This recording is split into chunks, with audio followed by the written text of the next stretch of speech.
Kami di sini akan menceritakan tentang drama Timun Mas. Suatu hari di sebuah desa tinggallah sebuah gubuk kecil yang ditempati oleh petani dan istrinya yang bernama keluarga Pak Kita Karta. sekarang menanam padi dan mentimun.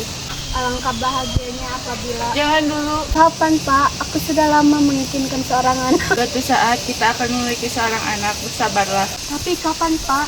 Sudah bertahun-tahun aku menunggu. Bukarta pun menangis sambil berlari ke tengah hutan. Ia tersandung lalu ia berkata, Ya Allah, aku menginginkan seorang anak. Beri aku seorang anak, akan kujaga dengan baik. Tiba-tiba raksasa pun datang menghampiri Bukarta. Hahaha, mengapa kau menangis? Aku menginginkan seorang anak. Akan kuberikan seorang anak. Tetapi ketika ia sudah berumur 17 tahun, akan kuambil kembali. Baiklah, asal kau benar-benar memberikanku seorang anak. Tanamlah biji mentimun ini tepat di belakang rumahmu. Pergilah. Baiklah, terima kasih. Bukarta pun pulang dengan wajah yang sangat gembira. Lalu ia langsung menanam biji itu tepat di belakang rumahnya. Esokan harinya, Pak Karta menemui sebuah mentimun besar. Bu, cepat kemari, lihat apa yang aku temui. Bu, lihat apa yang aku temui. Ada apa, Pak? Tadi aku menemukan mentimun besar yang ada tangisan di dalamnya. Coba buka, Pak. Adalah anugerah yang Allah berikan kita rawat ini hingga tumbuh dewasa. Baik, Pak. Bukarta dan Pak Karta pun memutuskan untuk merawat bayi tersebut hingga tumbuh dewasa, yang diberi nama Timun Mas. 17 tahun kemudian, kini Timun Mas tumbuh dewasa. Ia dijaga dan dirawat dengan baik oleh keluarga Pak Karta.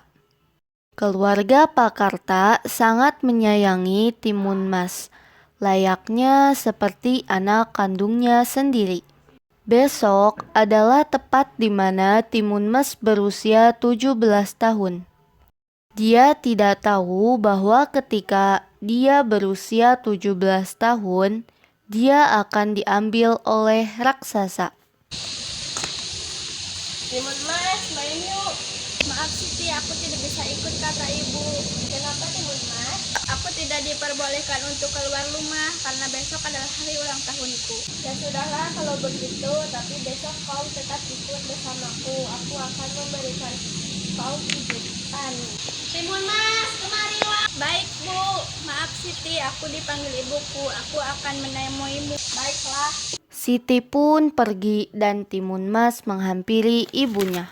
Mulai hari ini, kamu tidak boleh bermain bersama temanmu. Kenapa aku tidak boleh bermain dengan temanku?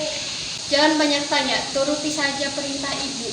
Keesokan harinya, Siti pun menemui Timun Mas. Denganku, aku ada kejutan untukmu. Aku tidak diizinkan keluar rumah. Ayolah Timun Mas, ini cuma sebentar saja, nanti kau pulang. Ayolah pergi. Akhirnya Timun Mas pun pergi bersama Siti. Kemudian Bukarta pun pulang setelah mencari kayu di hutan. Ketika sampai di rumah, melihat Timun Mas sudah tidak ada di rumah. Mengingat hari ini adalah hari ulang tahunnya yang ke-17 tahun, Bukarta takut Timun Mas diambil oleh raksasa karena perjanjiannya di masa lalu. Timun Mas, kamu di mana? Ada apa, Bu?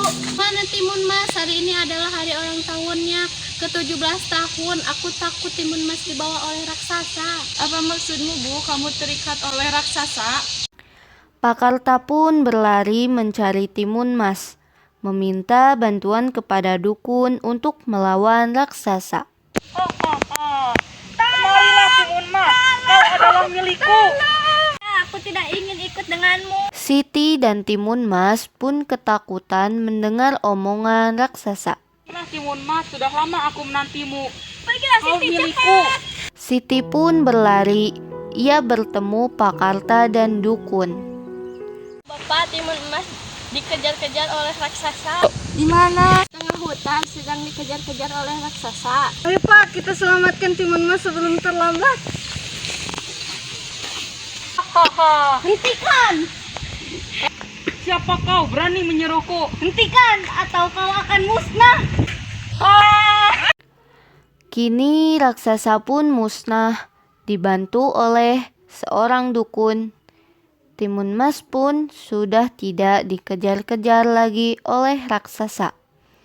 Karena perjanjian itu sudah musnah bersamaan dengan musnahnya raksasa. Dan pada akhirnya Timun Mas pun hidup bahagia dengan keluarga Pak Karta.